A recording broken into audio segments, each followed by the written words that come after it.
Hello friends, कैसे हैं आप लोग। आज हम लोग डाइबोरेन के स्ट्रक्चर को देखने वाले हैं। इसके स्ट्रक्चर को समझने के लिए सबसे पहले अपन देखेंगे कि हमारे पास टोटल वैलेंस इलेक्ट्रॉन कितने अवेलेबल हैं।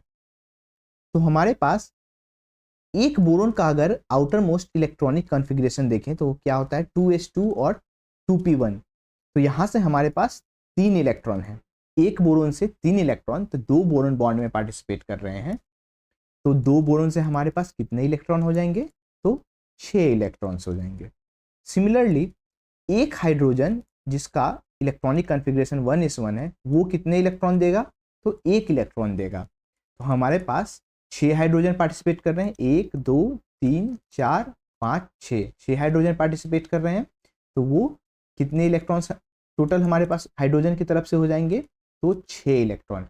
यानी कि हमारा टोटल वैलेंस इलेक्ट्रॉन, ये टोटल वैलेंस इलेक्ट्रॉन हमारे पास कितना अवेलेबल है? टोटल वैलेंस इलेक्ट्रॉन हमारे पास 12 इलेक्ट्रॉन्स है। ठीक है, अब ये 12 इलेक्ट्रॉन्स बॉन्ड फॉर्मेशन में कैसे डिस्ट्रीब्यूट होते हैं उसको अपन देखते हैं। इसमें 2 बोरोन है हमारे पास।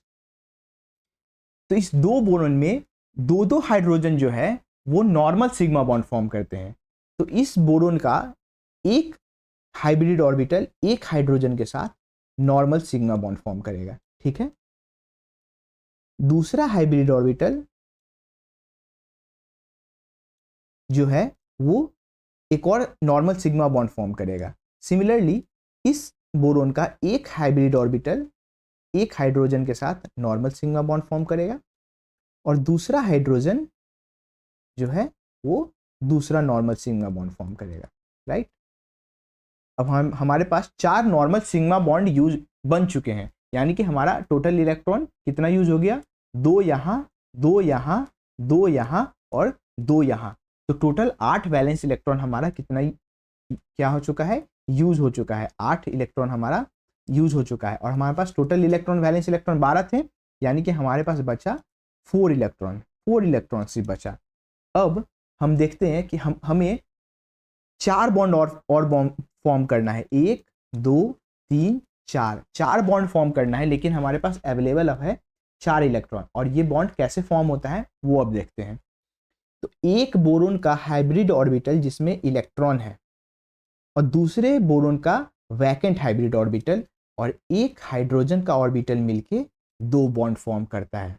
ये बात आपको शायद समझ में आ रहा होगा कि इस बोरोन का हाइब्रिड ऑर्बिटल जिसमें इलेक्ट्रॉन है, इस बोरोन का हाइब्रिड ऑर्बिटल जो वैकेंट है और हाइड्रोजन का ऑर्बिटल जिसमें इलेक्ट्रॉन है, वो मिलके यहाँ पे 2 बॉन्ड फॉर्म कर रहा है।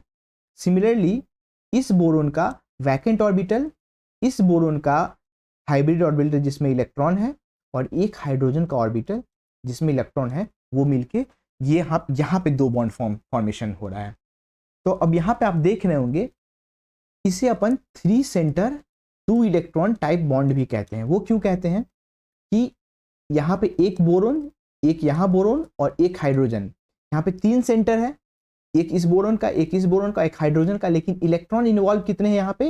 यहाँ पे 1 और 1 2, इसलिए अपन इसे 3 सेंटर 2 इलेक्ट्रॉन बॉन्डिंग भी कहते हैं। अब एक और चीज यहाँ पे समझना होगा कि ये जो बॉन्ड फॉर्मेशन हुआ है, ये जो बॉन्ड फॉर्मेशन हुआ है,